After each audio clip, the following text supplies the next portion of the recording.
tribe, every tongue, every heart will sing.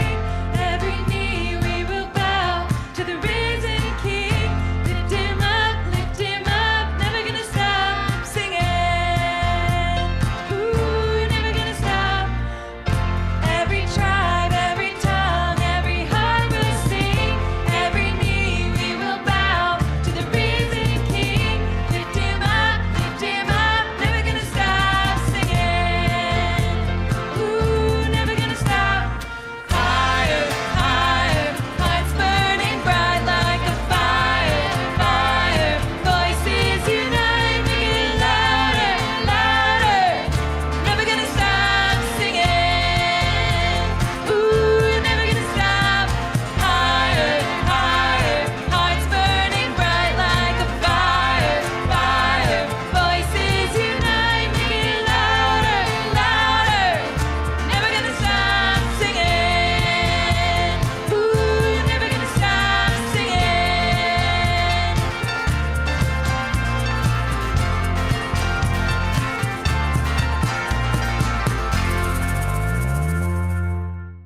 My name is Chris, and I'm one of the pastors here, and we are just overjoyed that you're taking time on your start of your weekend to spend some time worshiping God and being in community here with Horizon. So we're just overjoyed that you're with us today. This past week, I had an experience. I was driving back from Lakeland, and I decided to take some back roads, and it was very late at night, and I don't know if you've ever had this experience when you're on a back road, especially in Polk County. There's not a lot of bright lights outside. You're outside the city, and you're on these kind of windy roads, and you're only supposed to be going like 50 miles an hour, and your headlights really can't see far enough ahead, and you kind of like squint, and you're like, what is that up ahead? And you don't really can tell what is up there until you get there, and you got to keep driving to see where it is that the road bends or that mailbox that's just a little weird and it's like flashing a light and you're not sure what's up ahead. You've got to keep driving to find out what's up ahead. And that's kind of where we find ourselves in the story of Joshua that we've been reading through. Joshua comes to be a leader because Moses has died. The end of Deuteronomy, if you flip back a chapter or a book in the Bible from Joshua, you'll find there at the end, Moses has died. And he went up on the mountain and he got to look over and see the promised land, the place that he'd been wanting to go for 40 years. And he got to just get a glimpse of what it was going to look like. And he died. And now Joshua is taking the reins of leadership. And that's where Joshua starts. It says that Moses has died. And now Joshua is the leader. And he's at this point where he's not really sure what's up ahead, but he's got to keep going. And here's the thing about Joshua as a leader, and maybe you can relate to some of this. Joshua has been trained by Moses. He's been like his right-hand man. He's been a great student to Moses. And at this point, these are the kind of things that he's learned. He's learned about wandering through the wilderness for 40 years. He's taken Wandering 101, and then he moved on to 201, and 201 was how to collect manna in the wilderness. And then 301 was how to get water from a rock. And these are all great things when you're moving around and you're camping out. These are the leadership skills that God's people needed when they were wandering. And now Joshua's at this moment where he's got a task of taking them that one last step. He's not quite sure what's ahead, but he's got to take them one last step to cross the Jordan into the promised land. He's got to take them that one last step. And he's no longer going to be leading them in wandering, but he's going to be leading them in settling. They're going to have to know how to settle the places that God has called them to be, in the promised land. And so we start the story here in Joshua chapter 1. And it says in verse 10, Joshua gave orders to the people's officers. Go through the camp and give orders to the people and say, get supplies ready for yourself, Because in 3 days we'll be crossing the Jordan to enter the land and take it over. The Lord your God is going to give it to you as your possession. So in 3 days, we're going to cross over the river. We're going to finally get to where we've been trying to go for 40 years. And we're going to do it right here. We just got to wait 3 more days. We're going to camp out 3 more days, and we get to do it right here. And so often, when we're leading people, because so many of us in this room, all of us in this room are leaders in some way. Whether we're doing that at work, and we've got a job title that makes us a leader, whether we're the manager, we're the boss, or maybe we're just leaders in our homes. People look to us to make decisions, and we don't always know what's on the other side of the river. Because Joshua, here's the thing, Joshua was one of the spies that Moses had sent out earlier. And Joshua was one of the ones that didn't have quite the doubt that the others did about what was going to be on the other side. Because the others came back, and what did they say? The others came back to Moses and said, there are giants over on the promised land. There's no way that we're ever going to go over there. Why would we ever want to go over there? Let's just, there's all that fear, always that grumbling, always that let's just go back. Life was better in Egypt. And Joshua is taking the same step. Because as soon as he said, we're going to cross the river right here, and we just got to wait 3 more days, and it's finally going to happen, those same fears, those same complainings crept back in, I'm sure. And so often, we don't know what's on the other side of the river, but we can have clarity. But we don't always have certainty on what's going to happen next as a leader, right? When we take that step of faith, we can have clarity that God has called us to this point, to cross right here, but we don't know what's going to be on the next step once we get across. But God has called us to this moment. And so Joshua teaches us, as we take that step of faith, we may not always have certainty, but we can have clarity about that step. And so when we keep reading, when it finally comes to time, this is the instructions that Joshua tells the people in chapter 3. Joshua told the priest, lift up the covenant chest. Go along in front of the people. So they lifted up the covenant chest and went in front of the people. The Lord said to Joshua, Today I will begin to make you great in the opinion of all Israel. Then they will know that I will be with you. I will be with you in the same way that I was with Moses. Your command to the priest who carried the covenant chest, as soon as you cross the bank of the Jordan, stand still in the Jordan. Stand still in the Jordan. So why would they stand still in the Jordan? It says that so that God would be known, that they would know that I am with you. I am with you. That's the promise that God takes. It promises to us when we take that step of faith. That we won't have certainty, but we'll have clarity, because God will be with us in that moment. God's presence is powerful here, right? God's presence is powerful, because here, this is what happens when they march out. And those priests have carried out the ark. It says, the priests march out in front of their tents to cross over the Jordan. The priests carrying the covenant chest were in front of the people.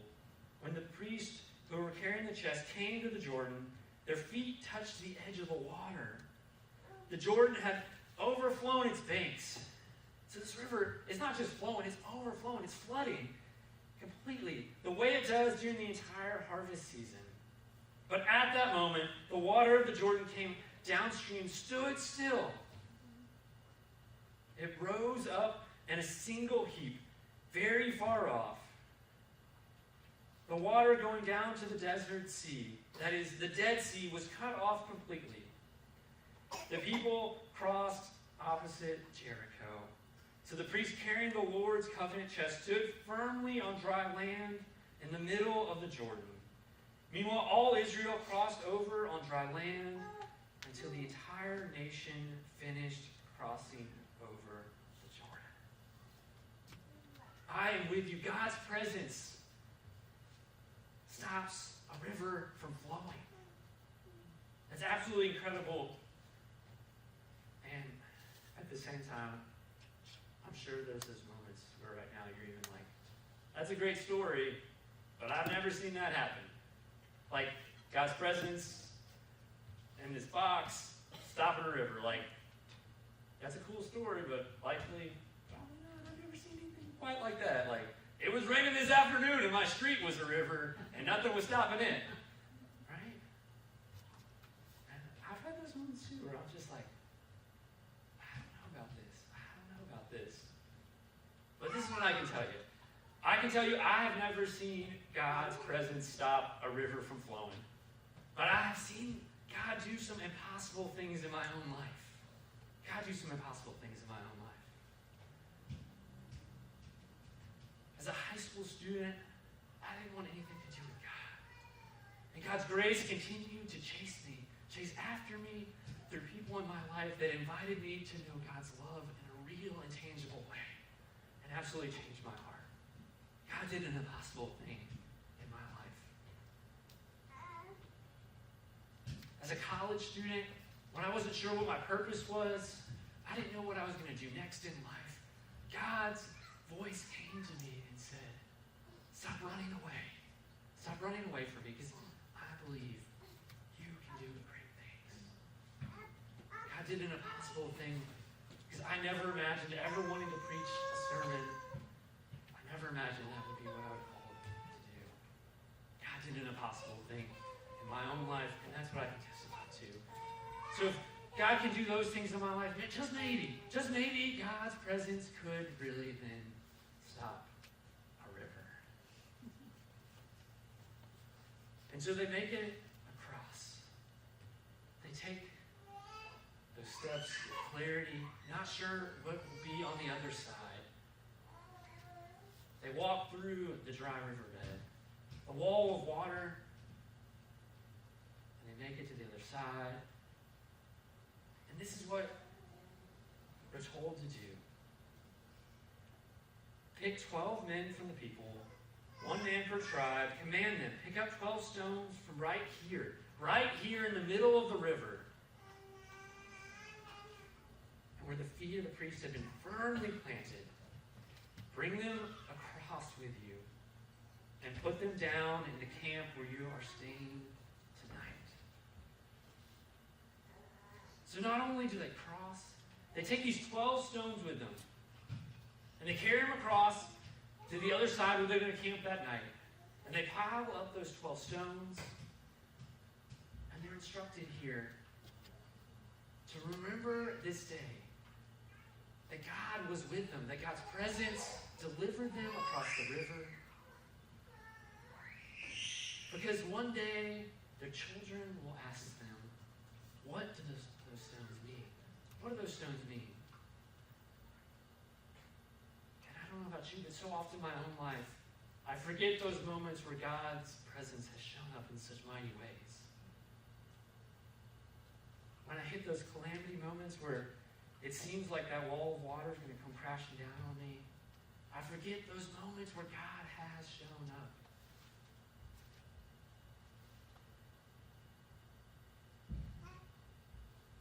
I forget those moments. But God says to the Israelites as they're coming into the promised land to not forget once again, to not forget what God is doing in their life. To not just run past it and get to the other side and celebrate the land of milk and honey. But God calls them to remember what God has done in their life. We're going to enter into a time of communion in just a few minutes as the band comes up here. And we get to these points in our lives where we've got to mark something. And Jesus does that at the end of his life with the disciples. He celebrates communion with them. He shares one last meal with his best friends, the 12 disciples. And so today, a Friday night, it's a little stormy and rainy, might be that day that you need to mark something that God is doing new in your life. I want this to be that space for you today. We're going to celebrate communion today, all are invited and welcome to come today and know God's grace. To know it in a mighty way that is real and tangible. To mark what God has done and what God will continue to do in your life is why we celebrate communion together each time we gather. And so we remember what God has done long ago, and we remember what God does in bread and wine when Jesus gathered. Jesus took the bread and he broke it and he gave it to the disciples and he said, "Take, eat. This is my body broken for you. Do this in remembrance of me." And when the supper was over, he took the cup. He gave it to the disciples and he said, "This is my blood of the new covenant poured out for you and for many for the forgiveness of sins. You no longer have to live with the shame and guilt because I'm doing a new thing in your life." And so today, on June 10th, what is that new thing that God is doing in your life that you need to mark? And so I invite you this morning, or this evening, still getting used to the evening worship, this evening to remember who God is, that God has loved you and has forgiven you to do that new thing. And so I want you to spend some time in prayer and come and receive today. When you are ready, I invite you to spend as long as you like in prayer to mark today whatever God you feel in your heart that God is calling you to do today. And so